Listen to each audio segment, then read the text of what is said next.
Olá pessoal, vamos começar mais uma aula. Hoje nós vamos falar sobre temperatura, calor e trocas de calor. Mas inicialmente nós vamos entender a diferença entre calor e temperatura. Para começo de conversa, calor e temperatura não é a mesma coisa. Então aqui eu trouxe o conceito. O calor designa a troca de energia entre corpos, enquanto a temperatura caracteriza a agitação de moléculas de um corpo. Ou seja, o calor vai ser uma troca. Então, quando nós estamos com calor, nossa temperatura, a temperatura do nosso corpo ele está bastante alta, as moléculas estão bastante agitadas. Então, existe uma troca de calor. Se você estiver num ambiente muito frio, o seu calor, o frio vai entrar para o seu corpo e seu corpo vai resfriar para diminuir essas agitações e diminuir a temperatura do nosso corpo. Então, o calor é a troca de energia. Quando a gente pega um copo gelado, então nós estamos transferindo ali calor do copo para a mão. E a temperatura da nossa mão ela vai diminuir a agitação das moléculas, ficando mais fria. O calor, que é a energia calorífica, é caracterizada pela transferência de energia térmica, que flui de um corpo com maior temperatura ao de menor temperatura, quando há diferença de temperatura entre ambos. Então, a troca de energia vai ser do corpo que tem maior temperatura, que está mais quente, para o que tem menor temperatura, que vai estar mais frio.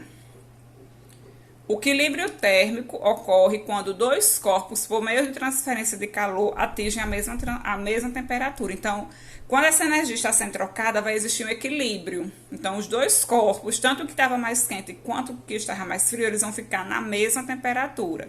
Quando ficar na mesma temperatura, eles atingiram o equilíbrio térmico. Aí nós temos aqui a temperatura, né?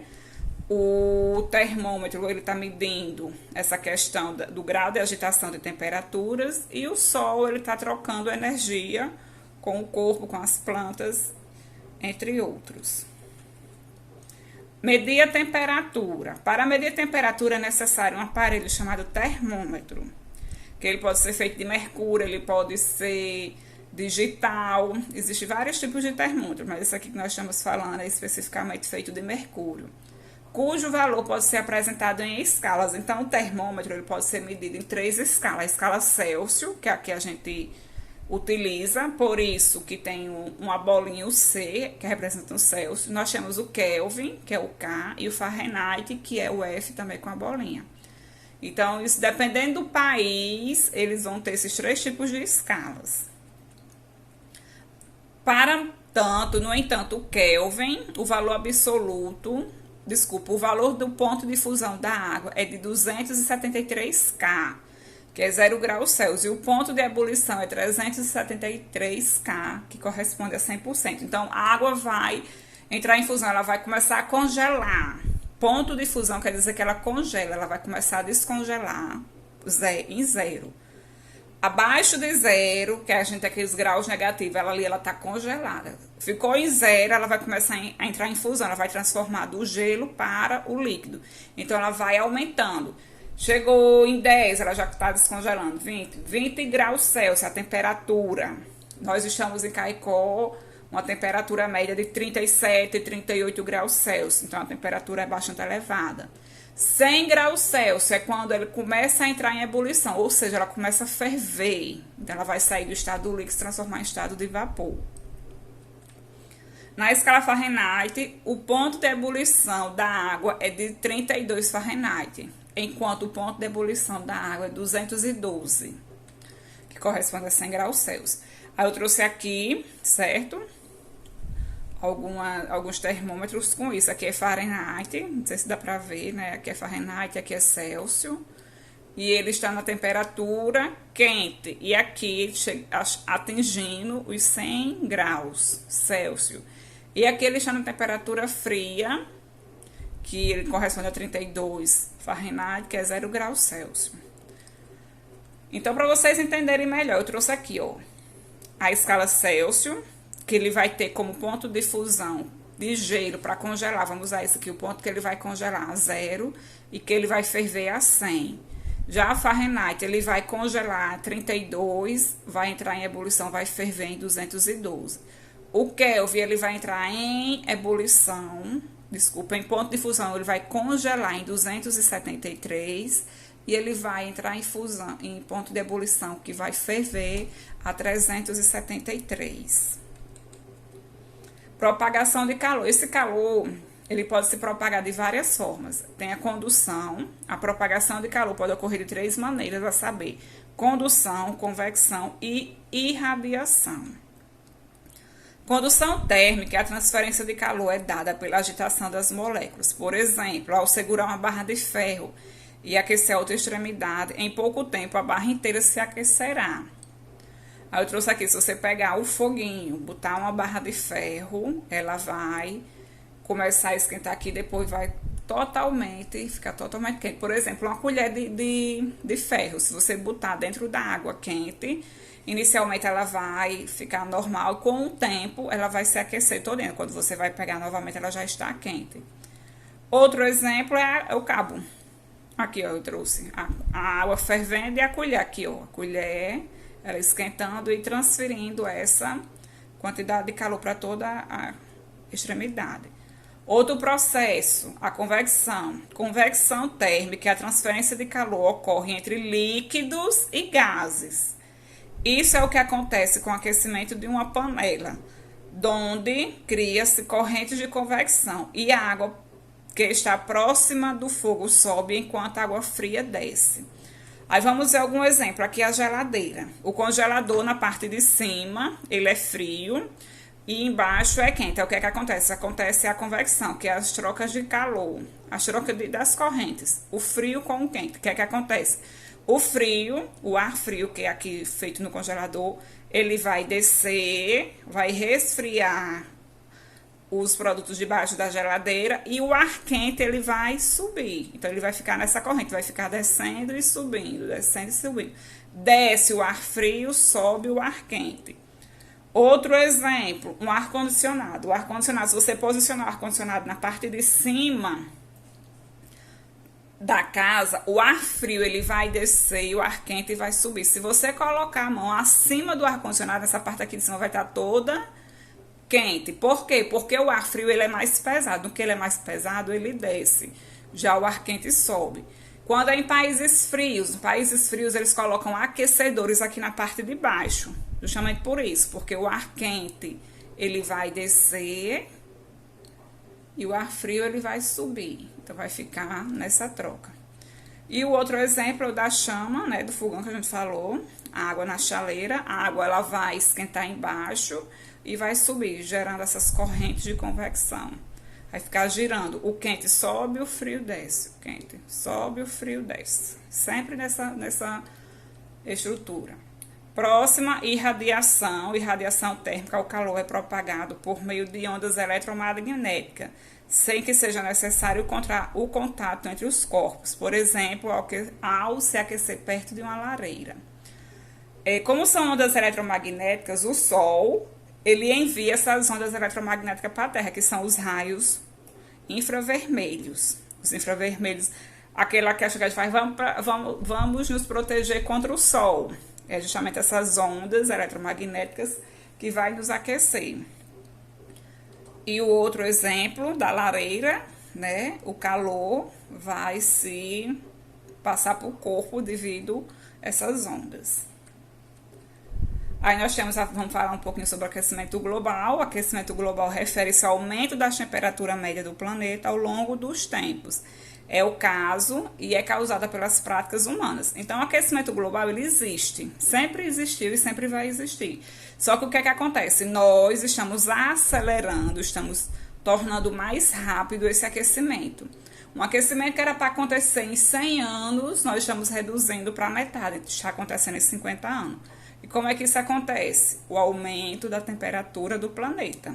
Então, o planeta ele está o quê? Esquentando, está aumentando a sua temperatura. E quem é que está causando isso? O famoso efeito estufa. O efeito estufa, na verdade, ele é necessário. É um fenômeno natural ocasionado pela concentração de gases na atmosfera, a quais formam uma camada que permite a passagem dos raios solares e a absorção do calor. Esse processo é responsável por manter a Terra em uma temperatura adequada, garantindo o calor necessário. Sem ele, certamente nosso planeta seria muito frio e a sobrevivência de seres vivos seria afetada. Como eu disse, então o efeito estufa ele é necessário. É um calor que é necessário para nossa manutenção, para a nossa vida. Porém, nós estamos o que? Acelerando. O que é que acontece? Os raios, isso aqui é o efeito estufa natural. Os raios solares entram na Terra, uma parte é absorvida, a outra volta. Uma parte sempre absorvida para fazer com que a nossa vida se mantenha adequada e outra volta novamente. Aí o que é que está acontecendo? O efeito estufa natural, existe os gases na atmosfera e a entrada dessa radiação para aquecer. Só que o que é que está acontecendo? O que é que nós, seres humanos, estamos fazendo? Estamos aumentando a quantidade de gases, principalmente o CO2, que é o gás carbônico. Então, o que é que acontece? Uma parte entra e tenta sair. No que ela tenta sair, ela não consegue por causa da poluição. Vai formar uma barreira, então ela não consegue sair. No que ela não sai, ela volta e aquece. Fica aquecendo, entrando, batendo, sobe, bate na poluição e volta superaquecendo. Observe aqui, ó, o raio entra, aquece e volta. Os raios entram, aquece e volta. Aqui o raio entra, ele tenta voltar, mas ele não consegue. Então ele volta e fica superaquecendo a Terra. Aqui nós temos outra imagem, ó, o Sol ele vem, reflete e volta, aquece amarelinho. Já quando tem a poluição, o raio entra, ele tenta voltar, mas ele não consegue. Então, ele volta superaquecendo a Terra. E quem é que está causando isso? Desmatamento e queimada, CFC, que é o clorofluorcarboneto que existe em desodorantes, em aerosóis. A queimada de combustível, do petróleo e etanol. Aí a Terra não absorve todos esses raios. E sim, as indústrias também. As indústrias, elas liberam esses gases aumentando. Então, começa a criar uma camada de poluição na Terra e o gás, ele não consegue sair. O gás não, a radiação, ela não consegue voltar. Então, ela vai ficando aqui dentro e superaquecendo. Algumas atitudes que nós temos que fazer para reduzir essa emissão. Então, compartilhar automóveis. Nós temos a mania de, em uma família, são 3 pessoas, cada um possui um carro. Aí vão sair, cada um sai em seu carro. Então é importante a gente compartilhar. É importante a gente andar de bicicleta, é importante a gente andar a pé. Além de ser importante para a saúde, né? Reduzir o consumo de forma geral. Nós somos uma sociedade muito consumista, nós consumimos bastante, então a gente reduzir esse consumo. Outra atitude, evitar veículos muito poluentes. A fumaça que elimina dos automóveis, existe automóvel bastante velho que elimina bastante gás carbônico. Então, esse gás carbônico é muito poluente, então evitar esse tipo de veículo. Ou então fazer manutenção, revisão, manter o carro sempre apropriado para diminuir essa poluição. E também tem, eu sei, gente, que muita gente, eles não conseguem evitar. É necessária a utilização de meio de transporte, mas sempre que puder, diminuir esse uso. Utilizar outras formas de locomoção. Produtos cuja embalagem seja reciclável. Existe papel, vidro, plástico que pode ser reciclável. Então, a gente utilizar esses produtos e essas embalagens, sempre reciclando. E preferir aparelhos com certificado Procel, que é isso aqui, eu acredito que vocês já tenham visto na geladeira, máquina, micro-ondas, nos aparelhos, ventilador. Então, existem esses aparelhos com esse selo Procel, a gente dá preferência a eles. Então, assim, existem outras atitudes que podemos fazer, mas eu vou encerrar com essas daí. E a gente se tornar pessoas mais conscientes para evitar o efeito estufa e esse aquecimento global, porque só quem se prejudica somos nós mesmos. Nós estamos agora com um aumento de temperatura que é natural, só que está bastante quente devido a essas ações humanas, certo? Um abraço a todos, espero que vocês tenham gostado do conteúdo e até a próxima. Tudo bem com vocês? Estamos aqui presentes em mais uma aula, né? A aula de hoje vai ser, como vocês podem ver aqui nos slides, será sobre período composto, ok? Coisa que a gente já deu algumas introduções sobre oração, frase, né, e período. Né? E agora a gente vai continuar. E aí, primeiramente, a gente vai entender o que é período simples e o que é período composto, ok? Como vocês já talvez tenham alguma noção, o simples é algo que só tem uma oração, por exemplo. Já o composto é aquele que pode ter duas, três ou mesmo até quatro, não importa. E aí é um período composto, tá certo, gente? Esses períodos simples e compostos, né? Como a gente tem uns exemplos aqui, ó, pode ter uma oração ou mais de uma oração, né? Ó. Três paixões governaram minha vida. Ó. O verbo governaram aqui, presente, né? Dando a ideia de só uma oração, por isso um período simples. Vou trabalhar. Você pode perguntar, professor, mas tem dois verbos. Não, tudo bem, tem os dois verbos? Tem. Mas a questão é por causa que esse vou trabalhar, ele está funcionando como uma locução verbal, ou seja, tem valor de apenas um verbo. Por isso é uma oração simples, somente. Não tem outra oração aqui, não tem dois verbos com duas orações. É somente um período simples. Veja o outro, eu anseio aliviar o mal, mas não posso e sofro. Então, aqui novamente tem uma locução verbal, outro verbo. Então, eu tenho três orações. No próximo, vim, vi e venci, também três orações. Né? Então, por isso composto. Seguindo mais adiante. E aqui, galera, a gente tem a ideia de construir conceitos, tá certo? E aí a gente tem que entender que esses períodos, essas orações, elas se caracterizam pelo sentido e pela forma. No sentido, quando elas apresentam o sentido completo e quando completo. E a forma, geralmente, é a ideia de sujeito e predicado, que a gente já viu lá no começo do ano. Né? E aí elas se dividem em subordinadas e coordenadas. Nas subordinadas, né, as orações, elas mantém uma dependência, uma para ter sentido depende da outra, ok? Já as coordenadas, elas são bem independentes, né? Elas não têm a necessidade de uma para a outra para se manter um sentido, elas conseguem ser completas no sentido, tá certo? Mais adiante aqui, ó, a gente tem os exemplos, né, das orações dependentes ou subordinadas. Por exemplo, na palavra desejo, galera, né, na palavra desejo aqui, ó, né, quando você fala ela, você sente a necessidade de dizer desejo o quê, né? E essa complementação, né, que faz a nossa ideia de dependência, uma para ter sentido precisa da outra, né? Então, no nosso caso, nós falamos que sejas feliz. Geralmente, as subordinadas, elas são introduzidas por esse que, né? Então, muita atenção aí, né? E geralmente tem uma ideia de função sintática que a gente vai ver isso mais lá na frente, não precisa quebrar a cabeça agora. Aqui é só um exemplo para mostrar a diferença, né? Veja, o aluno que estuda aprende, ó. É qualquer aluno, galera? Não, é aquele que estuda que aprende. Então, aqui a gente tem outra função sintática, né? Uma dependência do termo para ter o sentido completo aí da oração.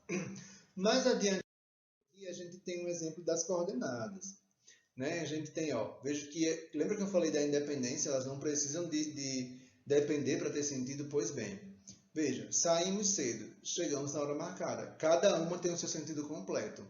Mas eu posso mostrar isso e dizer, ó, que a gente pode dizer saímos cedo e chegamos, né, na hora marcada. Então, nas coordenadas, a gente não tem a ideia de dependência como a gente tem nas subordinadas, tá bom? Vamos lá. Nas coordenadas, elas podem estar justapostas, ou seja, podem ser separadas com vírgulas ou existe a ideia de ter uma conjunção coordenativa ligando elas, né? Que a gente vai ver lá na frente quais são essas conjunções, tá bom? Por exemplo, ela estuda e trabalha muito, né? Veja que o que une essa informação à outra é a conjunção e, né, aqui presente, juntando elas duas, tá ok? E aí, ó, o período composto ele é dividido em dois tipos. Um que é por coordenação e o outro que é por subordinação. No nosso momento, a gente vai se preocupar com este bloco aqui, tá bom, galera? Né, da coordenação. Que essa coordenação ela é feita por orações assindéticas e as orações sindéticas. Vejam, uma palavra, uma questão está aí, né? Se vocês prestarem atenção dentro dessas palavras, né? Ó, são iguais, né? Por quê? Existe uma palavra na língua portuguesa que se chama síndeto. E esse síndeto se relaciona com as conjunções. Que essas conjunções é responsável por ligar essas orações, tá certo, gente? Então, quando tem assindética é porque é justaposta. Não tem uma conjunção ligando uma à outra. Lembra da história do vim, vi e venci? Pois bem, né? A gente tem a primeira vim e vi justaposta, sem necessidade, né, de síndeto, e depois você tem e venci, mostrando que tem uma oração ali sindética, né? E as sindéticas, elas se dividem, né, aqui nessas todas, como a gente vai ver em seguida. Em aditivas, adversativas, alternativas, conclusivas e explicativas. Caso você se interesse, você pode lembrar do ECA. Né? ECA com 3 As. Se você prestar atenção, cada uma dessas letras representa. Ó, explicativa, conclusiva, aditiva, adversativa e alternativa. Né? Muitas delas aqui, pelo nome, a gente já consegue imaginar o sentido delas. Né? Vejam, aditivas. Né? As aditivas elas têm uma ideia de somar, de ligar um pensamento a outro, ok? Muitas vezes é usado o e o nem para fazer essa ligação de uma oração com a outra, né? Pedro falava e todos ouviam. Vejam, eu tenho uma oração aqui e tenho uma segunda oração aqui, unida pela conjunção e, certo? Na seguinte, eu tenho Armando não estudava nem trabalhava. Né? Então, da mesma forma, somando ideias, né? Somando pensamentos, ligando essa ligação todinha, né? Muita atenção, galera. A palavrinha nem, ela já tem o sentido de ser e não. E é muito comum a gente ouvir ou escrever coisas do tipo e nem trabalhava e nem fazia isso, né? Esse e nem, ele fica repetido, né? Então, fica errado, galera. Então, se liga, não usa e nem.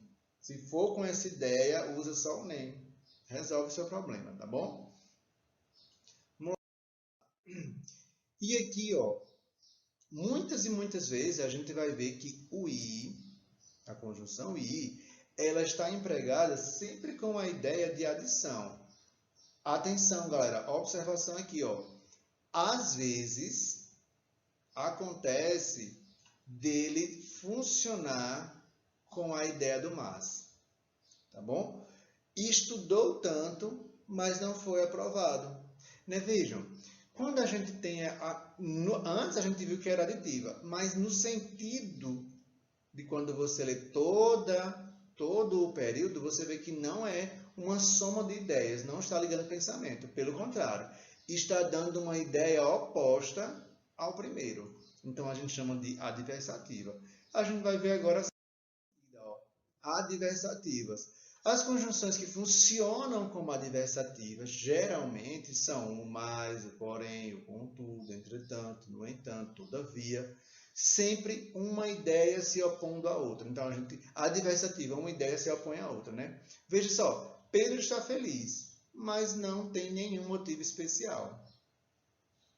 E outra, galera, preste atenção, ó, quando a gente vai trabalhar com as adversativas, sempre antes de colocar essas conjunções que aparecem, olha só quem está aqui, ó, aparecem as vírgulas. Então, muita atenção, usa vírgula antes, ok?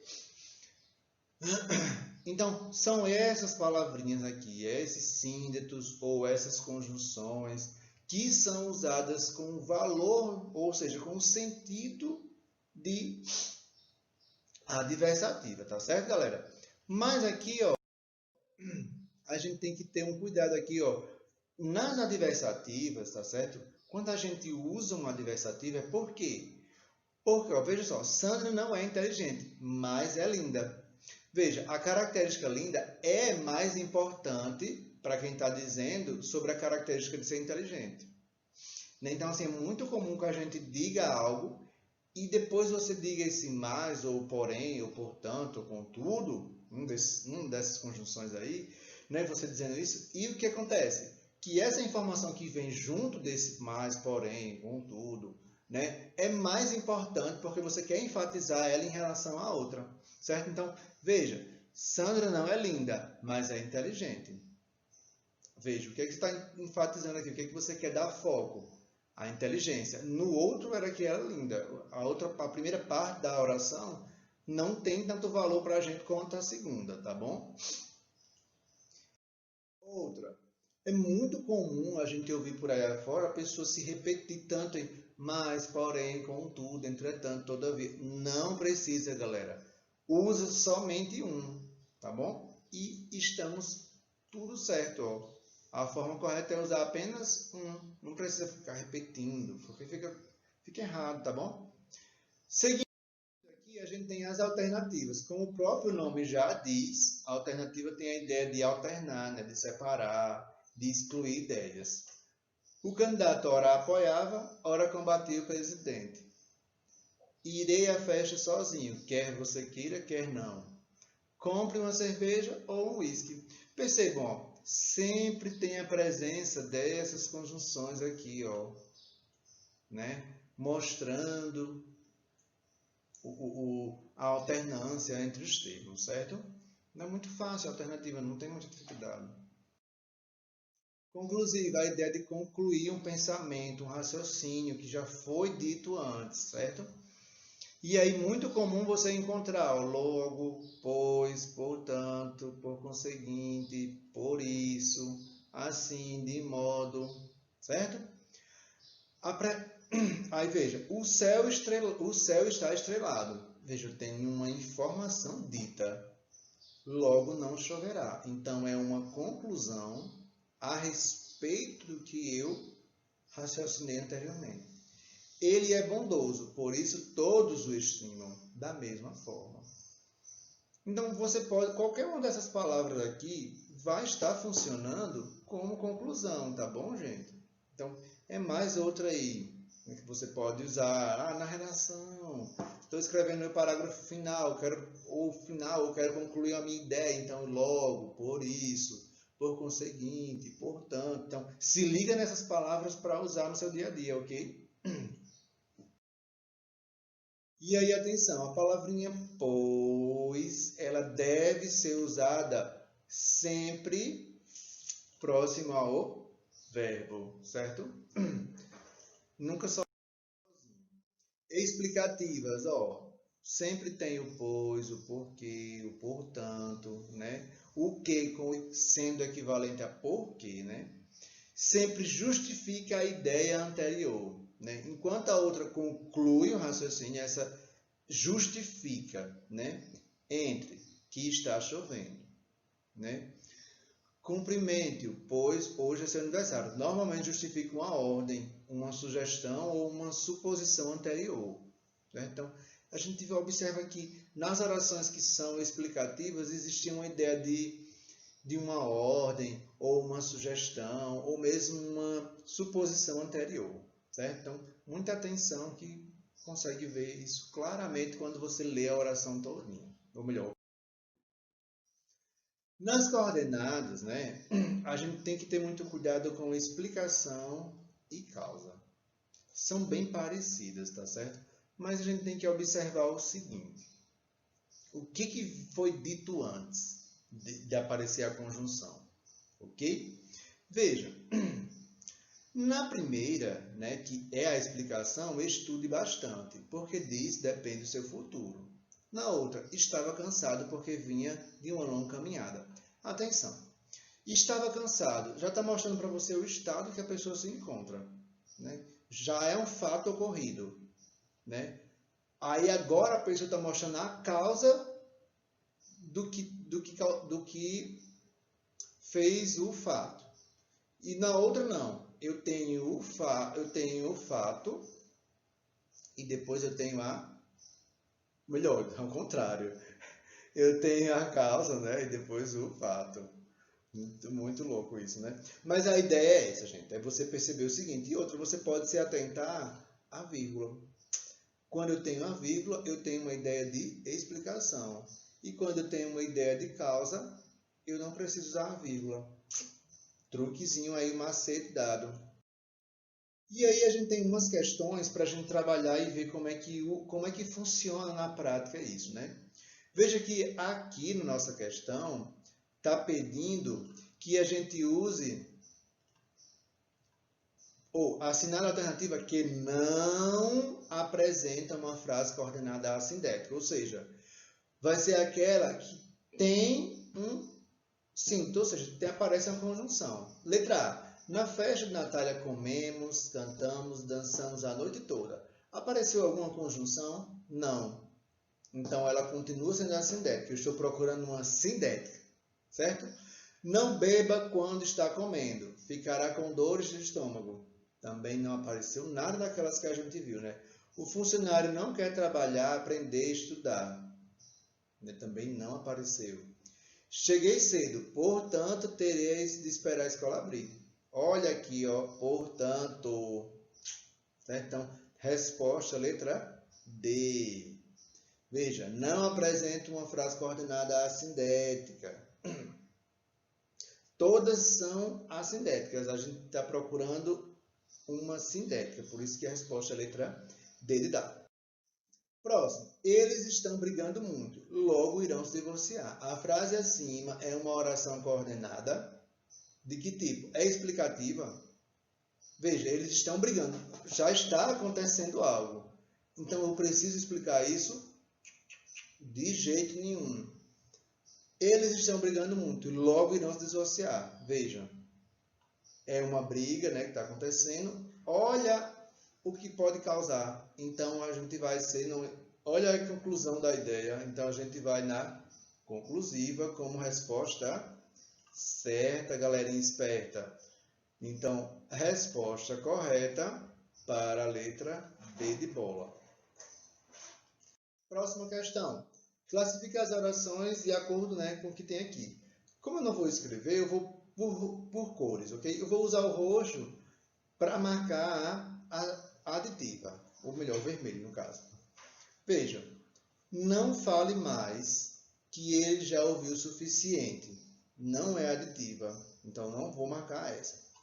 Fiz tudo o que ele pediu. Ainda assim, não ficou satisfeita. Tem a ideia de adição? Não.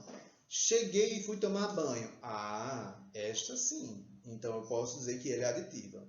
Vamos ver para a próxima. A próxima eu vou usar o azul aqui para adversativa. Veja. Não fale mais que ele já ouviu o suficiente.